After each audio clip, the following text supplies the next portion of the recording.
Director Shankar గారు, గౌరవనీయులు చిరంజీవి గారు, వెంకటేష్ గారు,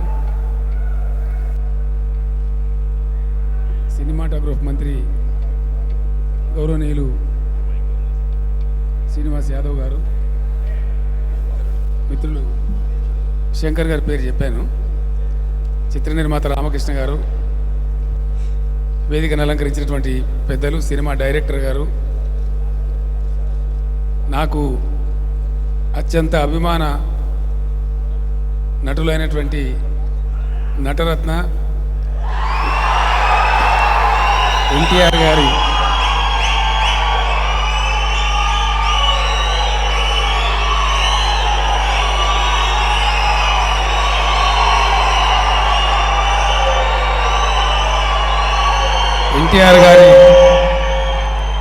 కుమారులు,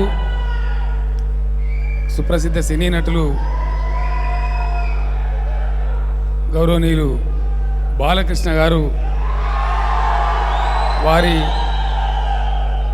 100th ఫిలిం 100వ చిత్రానికి చాలా గొప్ప నిర్ణయం వారు తీసుకున్నారు.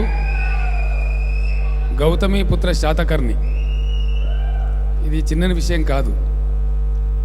ఒక శకానికి నాంది పలికినటువంటి పురుషుడు గౌతమి పుత్ర శాతకర్ణి.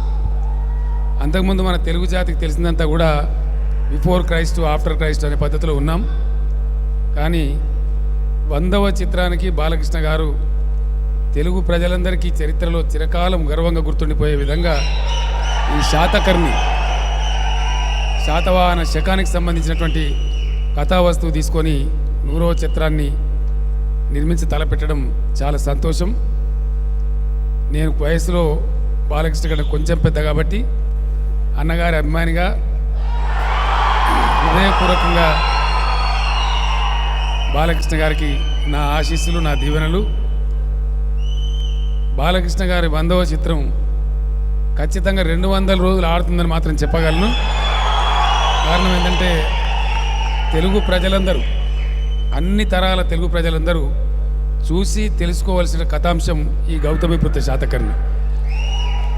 తను 100వ చిత్రం చేయడమే కాకుండా తెలుగు ప్రజలకి, నందమూరి కుటుంబానికి మొదటి నుంచి ఉన్నటువంటి అభిమానం, ప్రేమ తెలియజెప్పడానికి, తెలుగు తనాన్ని ప్రపంచానికి మరొకసారి గట్టిగా తెలియజెప్పడానికి, మద్రాసీలు అని పిలువబడుతున్నటువంటి తెలుగు వారిని ఆంధ్రప్రదేశ్ అనేది ఒకటి ఉంది, తెలుగు జాతి ఒకటి ఉంది అని తెలిపినటువంటి మహానాయకుడు ఎన్టీ రామారావు గారు.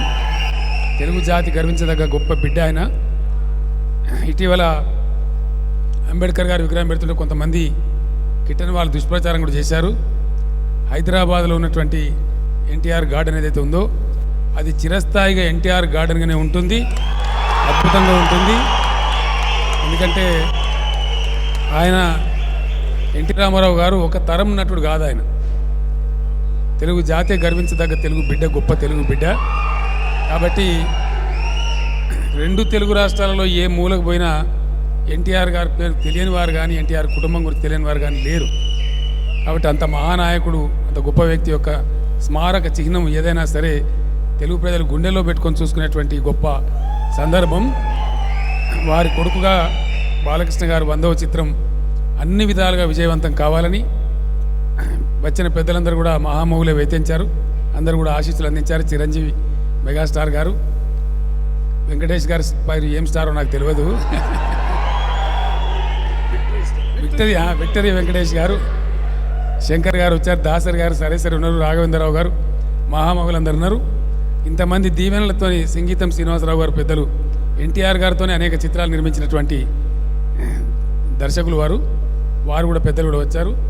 నన్ను కూడా ఆశీర్వదించారు. ముహూర్తం స్టార్ట్ కొడతా ఉంటే ఇంతమంది మహామౌల సందర్భంలో సమక్షంలో జరిగినటువంటి ఈ ముహూర్తం గొప్పగా సినిమా అనుకున్నంత వేగంగా నిర్మాణమై రిలీజ్ అయ్యి తెలుగు ప్రజలకి, తెలుగు జాతి చరిత్రలో చిరస్థాయిగా నిలిచిపోయేటువంటి ఒక చారిత్రక సినిమా మిగిలిపోతుందని చెప్పి మీ అందరు కూడా తెలియజేసుకుంటూ మరొకసారి సోదరులు, మిత్రులు బాలకృష్ణ గారికి అభినందనలు తెలియజేస్తూ ఒక కోరిక ఉంది నాకు. సినిమా పూర్తయిన తర్వాత మొట్టమొదటి బ్యాచ్లో నాకు కూడా సినిమా చూపెట్టాలని కోరుకుంటూ మన చరిత్రకు సంబంధించిన అంశం కాబట్టి నేను ఫ్యామిలీతో సహా వచ్చి చూస్తాను. మళ్ళీ చిరంజీవి గారు మేమంతా కలిసే చూడాలని. ఫస్ట్ ఆడియన్స్ ఈ బ్యాచ్, స్టేజ్ మీద ఉన్న బ్యాచే ఫస్ట్ ఆడియన్స్ కావాలని చెప్పి అందుకు అవకాశం బాలకృష్ణ గారు కల్పించాలి, దర్శకులు గారు కల్పించాలని కోరుకుంటూ సంతోషం. Thank you.